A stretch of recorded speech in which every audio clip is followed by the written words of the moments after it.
Good evening दोस्तों।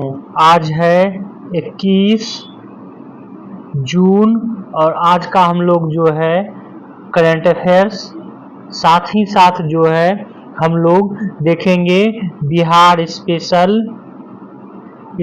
Lucent का। तो चलिए पहले हम लोग बिहार स्पेशल देख लेते हैं, उसके बाद जो है हम लोग करंट अफेयर्स आज का देखेंगे। आज के बिहार स्पेशल में कुछ दो चार महत्वपूर्ण तथ्य है जिसको बार बार पूछा जाता है, तो उसको आप लोग जो है जरूर याद रखेंगे। तो चलिए हम लोग स्टार्ट करते हैं। तो कल जो है हम लोग आ गए थे पॉलिटी में जो है हम लोग लास्ट ही चल रहे थे, उसमें हम लोग किए थे राज्यपाल या उस समय जो है हम लोग गवर्नर के बारे में, बिहार में जो गवर्नर नियुक्त हुए थे उसके बारे में। तो आपको हम राज्यपाल के बारे में बता दें कि जब बिहार 1 अप्रैल 1936 को बिहार से पृथक होकर उड़ीसा एक राज्य के रूप में स्थापित हुआ, उसके बाद जो है 1 अप्रैल 1936 से 1947 तक बिहार के कुछ राज्यपाल के रूप में जो है रहे हैं, उनके बारे में हम लोग जानते हैं। तो बिहार का जब नवनिर्माण हुआ तो उसके बाद जो है सर जेम्स डेविड शिफ्टन, ये जो है पहले राज्यपाल थे। पहले राज्यपाल बिहार का उड़ीसा के अलग होने के बाद कौन बने? Sir James David Shifton. ये जो है आप लोग रट लेंगे या कहीं पर लिख लेंगे। वहीं पर जो है स्वतंत्रता प्राप्ति के बाद जो है पहला राज्यपाल बिहार का बना जयराम दास दौलतराम। ये 15 अगस्त 1947 से 11 जनवरी 1948 तक जो है आजादी के समय ये राज्यपाल थे। ये पूछा भी जा चुका है विभिन्न एग्जामों में और ये संभावना है कि पुनः जो है रिपीट करेगा। तो जयराम दास दौलतराम आप लोग याद रखेंगे कि पहले राज्यपाल थे स्वतंत्रता प्राप्ति के बाद। अब आगे चलते हैं, हम लोग देखते हैं कुछ अन्य जो है वर्तमान में राज्यपाल कौन है। तो वर्तमान में जो है राज्यपाल हैं कौन? तो वर्तमान में राज्यपाल कौन है? राजेंद्र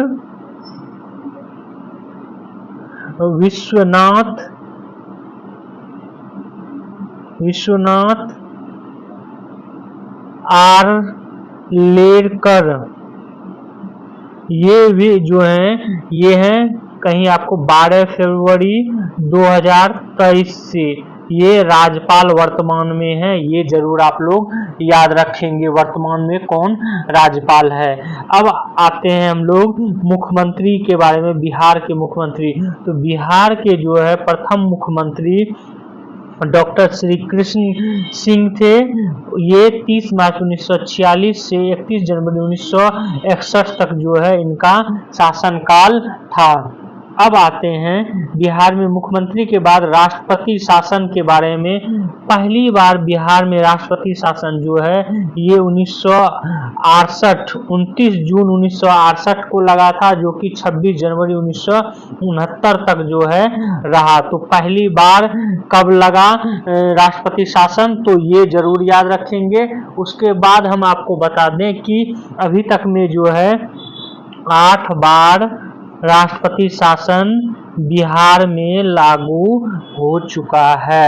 देखेंगे तो 1968 में हुआ है, फिर राष्ट्रपति शासन 1969 में 4 जुलाई को हुआ दूसरी बार, तीसरी बार जो है 1972 में हुआ, वहीं पर चौथी बार जो है 1977 में हुआ, पांचवी बार 1980 में हुआ और छठी बार जो है 1995 में हुआ, सातवीं बार जो है 1999 में और आठवीं बार 2005 में। तो सबसे लास्ट जो है 2005 में 7 मार्च 2005 से 24 नवंबर 2005 तक जो है राष्ट्रपति शासन रहा। तो पहली बार कब रहा और आखिरी बार कब रहा, ये जो है जरूर याद रखेंगे। उसके बाद आपको बता दें कि नीतीश कुमार जो है पहले मुख्यमंत्री लास्ट अंतिम अभी वर्तमान में मुख्यमंत्री जो है, वर्तमान में मुख्यमंत्री कौन है? नीतीश कुमार। और पहले मुख्यमंत्री कौन थे?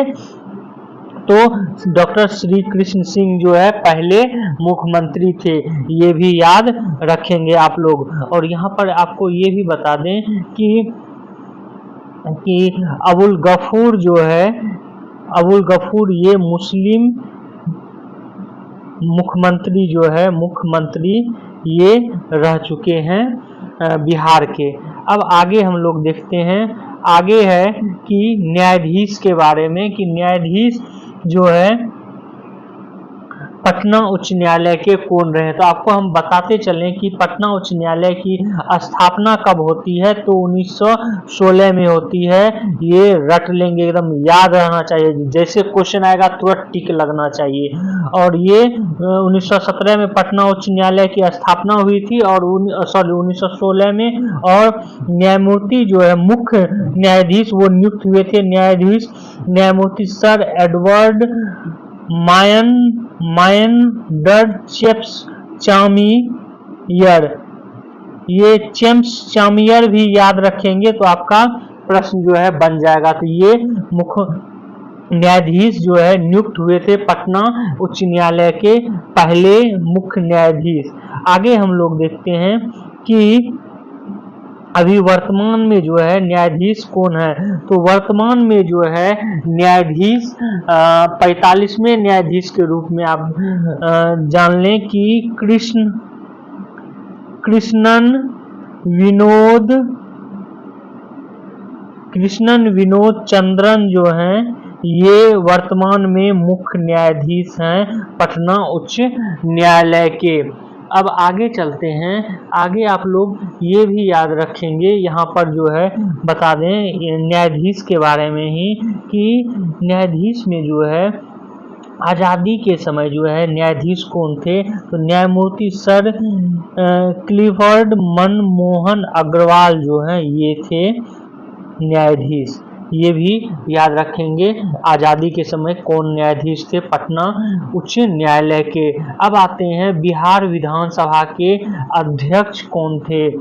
बिहार विधानसभा का जो है गठन 1937 से 1944, 1937 में जब 1935 के अधिनियम के तहत हुआ था, तो उस समय जो है अध्यक्ष राम दयालु सिंह थे। ये भी विभिन्न एग्जामों में पूछा गया है, और आप लोग कहीं पर कॉपी पर लिख लेंगे या रट लेंगे, ठीक है। एकदम 4 बार 5 बार राम दयालु सिंह, राम दयालु सिंह, राम दयालु सिंह जो है ये रहे हैं अध्यक्ष, पहले अध्यक्ष। ये भी पूछा जा चुका है। और वर्तमान अध्यक्ष कौन है, ये आप लोग जो है कमेंट्स करके जरूर बताइए कि वर्तमान में अध्यक्ष जो है कौन है। अब आगे हम लोग जो है आज का कुछ अभ्यास प्रश्न जो है वो देख लेते हैं पॉलिटी से संबंधित। तो पहला जो है अभ्यास प्रश्न में पहला प्रश्न है कि किस राज्य में विधान परिषद की संरचना अथवा विघटन किसी राज्य में विधान परिषद की संरचना अथवा विघटन किया जा सकता है। तो ये विघटन जो है किसके द्वारा किया जाता है, उस राज्य का विधानसभा द्वारा जो है किया जा सकता है।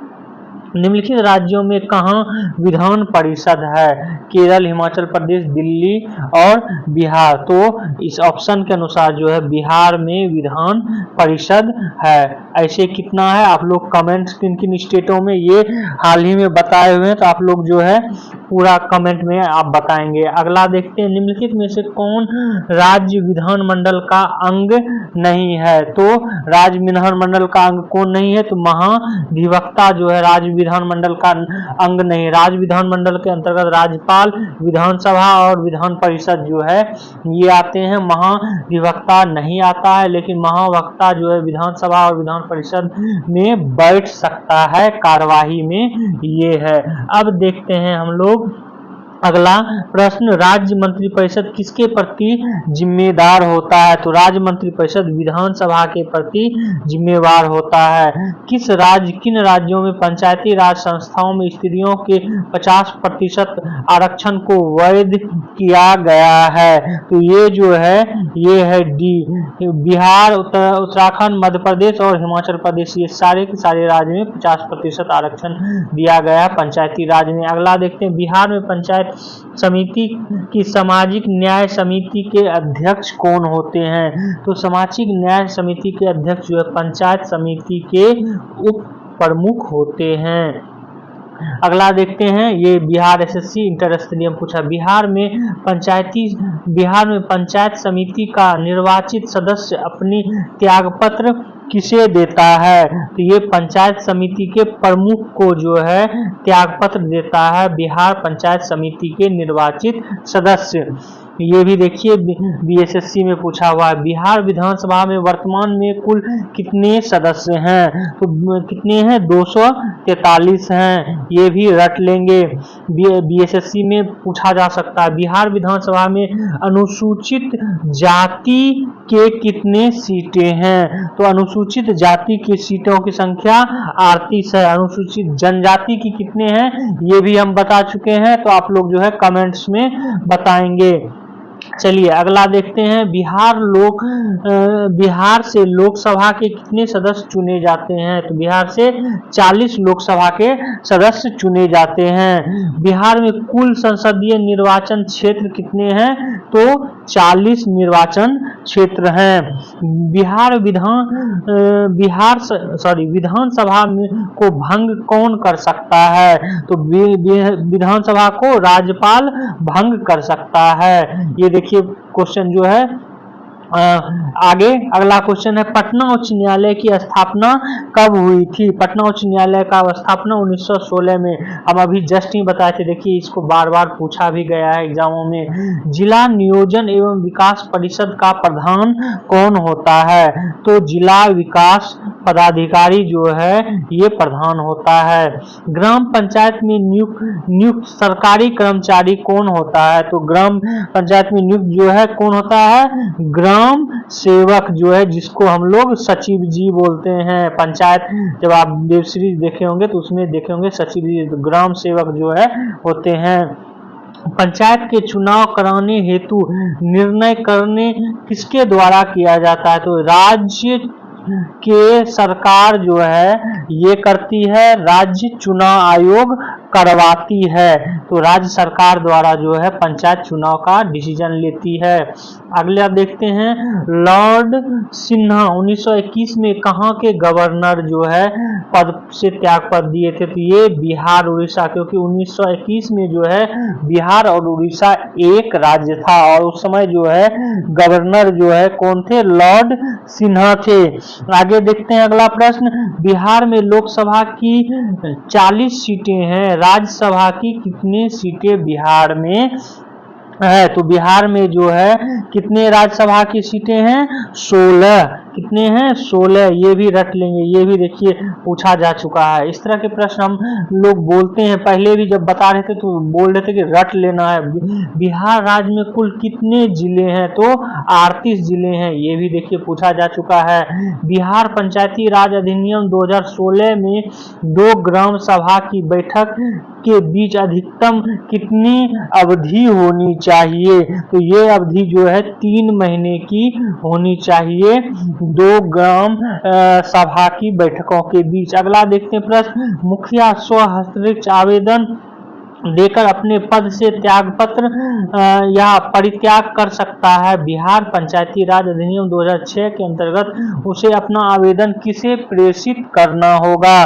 तो उसे अपना आवेदन जिला पंचायत राज पदाधिकारी को जो है प्रेषित करना होगा।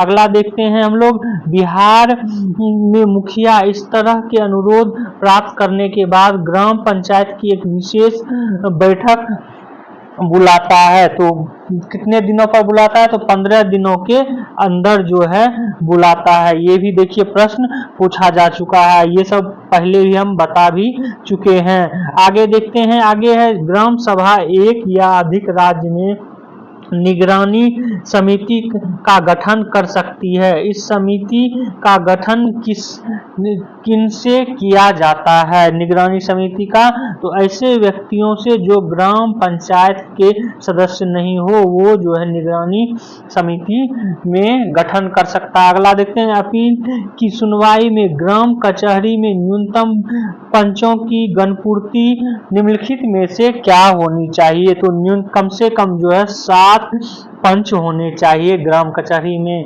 अगला देखते हैं प्रश्न। अगला प्रश्न है कि बिहार पंचायत राज अधिनियम में ग्राम पंचायत की अवधि 5 वर्ष की निर्धारित की गई है। इसकी गणना जो है कब से की जाती है?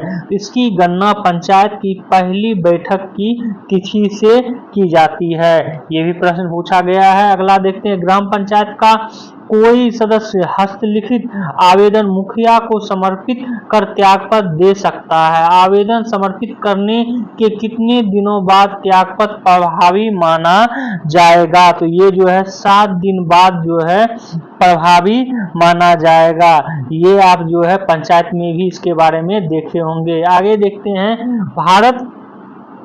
भारत में जो है निर्वाचन आयोग कब बिहार विधानसभा 2020 के आम चुनाव के लिए प्रेस नोटिस किया था? तो ये जो है 25 सितंबर 2020 को। हालांकि ये प्रश्न जो है अब नहीं पूछा जाएगा। तो ये जो है ये था पॉलिटी बिहार से संबंधित।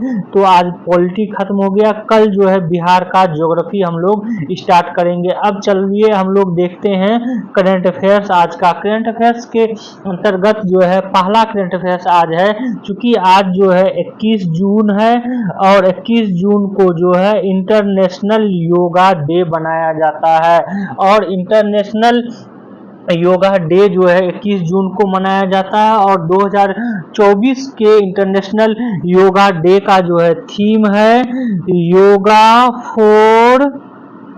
For self and society. Yoga for self and society मतलब योगा किसके लिए? स्वयं और समाज के लिए योग। ये है थीम इस वर्ष का 2003 का। स्वयं और समाज के लिए जो है स्वयं और समाज के लिए योग, ये थीम जो है रखा गया है। किसका? तो योग का। अब अगला जो है हम लोग आज का करंट अफेयर्स देखते हैं। आज का अगला करंट अफेयर्स है, ये है ऐतिहासिक क्षण। ये विश्व के सबसे ऊंचे रेलवे आर्च पुल जो है उससे ट्रेन गुजरी। कुछ समय पहले ही जो है यहाँ से क्या हुआ था? तो ट्रायल जो है ट्रायल के रूप में इंजन गुजरा था, तो हमने आपको बताया था। अब जो है ट्रेन 8 डब्बों वाली ट्रेन जो है ये गुजरी है। और यहाँ पर कुछ और तथ्य बता दें कि ये जो है जम्मू कश्मीर के साथ पूरे देशवासियों की गर्व की बात है। ये ट्रेन पहली बार गुरुवार को 8 डब्बों वाली पहली ट्रेन रियासी जिले में चेनाब नदी पर बने विश्व के सबसे ऊंचे रेलवे आर्च पुल से होकर गुजरी है। तो आर्च पुल विश्व का सबसे ऊंचा किस नदी पर है? चेनाब नदी पर।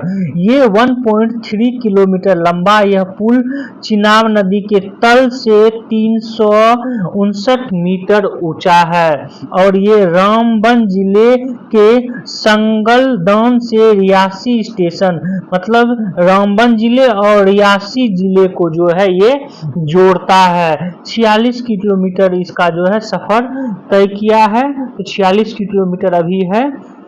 ये जो है अब स्टार्ट हो चुका है। और ये जो है अब 27 और 28 जून को फिर से जो है इस पे एक ट्रायल और किया जाएगा। यहाँ पर हम आपको ये भी बता दें कि रियासी में बने विश्व के सबसे ऊंचे रेलवे का यह आर्च पुल एल्फिल टावर से 35 मीटर ऊंचा है। पुल के पिलर की नींव से ऊंचाई 103.23 मीटर जो है। यह पिलर कुतुब मीनार से 22 मीटर जो है ऊंचा है। तो ये सब तथ्य जो है आप लोग जरूर याद रखें, खासकर किस नदी पर है वो। अगला आज का करंट अफेयर्स देखते हैं कि राष्ट्रपति द्रौपदी मुर्मू ने भर्तृहरि महताब को जो है प्रोटेम स्पीकर नियुक्त किया है। तो पहले ये जान लेते हैं प्रोटेम स्पीकर होता क्या है। प्रोटेम स्पीकर जो है प्रत्येक चुनाव के बाद जो है चुनाव के बाद जब लोकसभा में पहली बार उसका लोकसभा की बैठक होती है, लोकसभा की बैठक पहली बैठक होती है आम चुनाव के बाद, तो एक प्रोटेम स्पीकर जो है, प्रोटेम स्पीकर, इसकी जो है नियुक्ति की जाती है। किसके द्वारा? तो राष्ट्रपति के द्वारा नियुक्ति की जाती है, ये भी याद रखेंगे, राष्ट्रपति के द्वारा। और ये प्रोटेम स्पीकर जो है का कार्य क्या होता है? प्रोटेम स्पीकर का कार्य जो है, जितने भी लोकसभा सदस्य हैं, लोकसभा सदस्य उसको जो है ये शपथ दिलाता है, शपथ जो है दिलाता है। और उसका शपथ दिलाने के बाद ही क्या होता है, हाँ, शपथ के साथ साथ ये जो है अध्यक्ष और उपाध्यक्ष की जो है चुनाव भी करवाता है। तो इस तरह हम देखते हैं कि होता क्या है कि प्रोटेम स्पीकर जो है ये अध्यक्ष और उपाध्यक्ष और जितने भी लोकसभा के सदस्य होते हैं उसको जो है शपथ दिलाता है। और आपको यहाँ पर ये भी बता दें कि यही कारण है कि लोकसभा का अध्यक्ष जो है वो लोकसभा के सदस्य के रूप में शपथ लेता है, न कि लोकसभा के अध्यक्ष के रूप में। ये भी प्रश्न बार बार पूछा जा चुका है। तो इससे पहले जब 17वीं लोकसभा का गठन हुआ था तो उसका प्रोटेम स्पीकर कौन था ये पूछा जा चुका है। और अभी जो है ये 18वीं लोकसभा है और इसके प्रोटेम स्पीकर भर्तृहरि महताब हैं। ये रट लेंगे क्योंकि ये पूछा जाएगा किसी न किसी एग्जाम में। अच्छा, यहाँ पर हम ये भी बता दें कि ये जो भर्तृहरि महताब हैं ये 7 बार के सांसद हैं और अगले अस्थाई स्पीकर की नियुक्ति तक वे सदन के स्पीकर की जो है जिम्मेदारी जो है संभालेंगे। राष्ट्रपति द्रौपदी मुर्मू ने भाजपा सांसद को प्रोटेम स्पीकर नियुक्त किया है। हालांकि इनकी नियुक्ति पर जो है सवाल भी उठ रहा है क्योंकि इनसे जो है ज्यादा बार 8 बार सांसद जो है सुरेश ये रह चुके हैं, लेकिन इनको जो है स्पीकर नियुक्त नहीं किया गया, इसलिए जो है इस पर विवाद भी हो रहा है। तो इसका जो किरण रिजिजू ने कहा है कि सुरेश, टी.आर. बालू, राधा मोहन सिंह, फग्गन सिंह कुतले, सुदीप बंदोपाध्याय प्रोटेम स्पीकर महताब की सहायता जो है करेंगे। तो ये जो है आप प्रोटेम स्पीकर का नाम जरूर याद रखेंगे। आज का अगला करंट अफेयर्स देखते हैं। आज का अगला करंट अफेयर्स है लेफ्टिनेंट जनरल NS राजा सुब्रमण्यम थल सेना के जो है उप प्रमुख नियुक्त होंगे।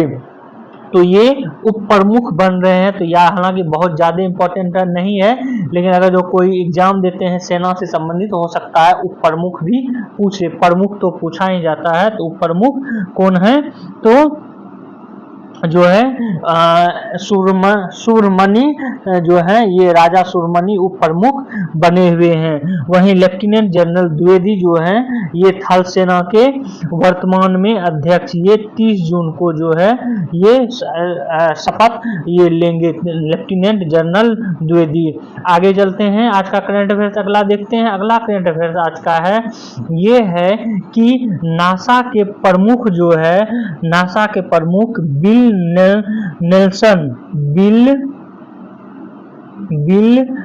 नेल्सन ये जो हैं ये इन्होंने कहा है कि भारत को अंतरिक्ष में जो है पहुंचाने में नासा जो है समर्थन देगा। तो आपको बस यहाँ पे ये करंट अफेयर्स में याद रखना कि अभी नासा के प्रमुख कौन हैं, ये इंपॉर्टेंट तथ्य है। आगे आज का करंट अफेयर्स देखते हैं। आज का अगला करंट अफेयर्स है कि पड़ोसी देश चीन की गतिविधियों के लिए जो निगरानी अब आसान होगा। एक्चुअल में हुआ क्या है, श्रीलंका में समुद्री बचाव सहयोग केंद्र की स्थापना जो है ये भारत द्वारा की जा रही है। तो आपको याद रखना है कि भारत हाल ही में समुद्री बचाव सहयोग केंद्र की स्थापना किस पड़ोसी देश में किया है? तो श्रीलंका में किया है। यहाँ पर हम आपको ये भी बता दें कि एस जयशंकर जो हैं ये श्रीलंका के दौरे पे हैं और श्रीलंका के जो है राष्ट्रपति रानिल विक्रमसिंघे से इन्होंने मुलाकात की और समुद्री सुरक्षा सहयोग केंद्र की स्थापना की जो है किया जाएगा। इसके बारे में जो है एक ट्रीटी की है और ये जो है भारत 60 लाख डॉलर की मदद से करेगा और ये जो सुरक्षा सहयोग समुद्री सुरक्षा सहयोग केंद्र स्थापित होगा ये कोलंबो में इसकी स्थापना किया जाएगा। कोलंबो में श्रीलंका की नौसेना का मुख्यालय भी है। कोलंबो के अतिरिक्त जो है एक केंद्र हम्बनटोटा में भी जो है स्थापित होगा। यहाँ पर आपको मुख्य तथ्य बता दें कि हम्बनटोटा पोर्ट को जो है चीन द्वारा बनाया गया है और चीन ने इसको श्रीलंका से ठेके पर ले लिया है और भारत जो है हम्बनटोटा के पास ही जो है एक केंद्र बनाएगा, समुद्री सुरक्षा सहयोग केंद्र। तो कोलंबो और हम्बनटोटा में बना रहा है। इस तरह जो है भारत चीन पर नकेल कस सकता है। तो ये बहुत बड़ी उपलब्धि है, तो ये आपको याद रखना। अगला आज का करंट अफेयर्स देखते हैं कि सूरमा पांडी जो है ये ओडिशा की विधानसभा अध्यक्ष होंगी। रनपुर विधानसभा क्षेत्र के विधायक सूरमा पांडी ओडिशा विधानसभा के जो है अध्यक्ष पद का कार्यभार संभाल लिया है। तो ये जो है सूरमा पांडी हैं जिन्होंने कि ये पद संभाला है। तो ये करंट अफेयर्स था। आप लोग हमारे इस वीडियो को जो है शेयर करें, सब्सक्राइब करें और बेल आइकन को जो है जरूर दबा लें। Thank you for watching this video।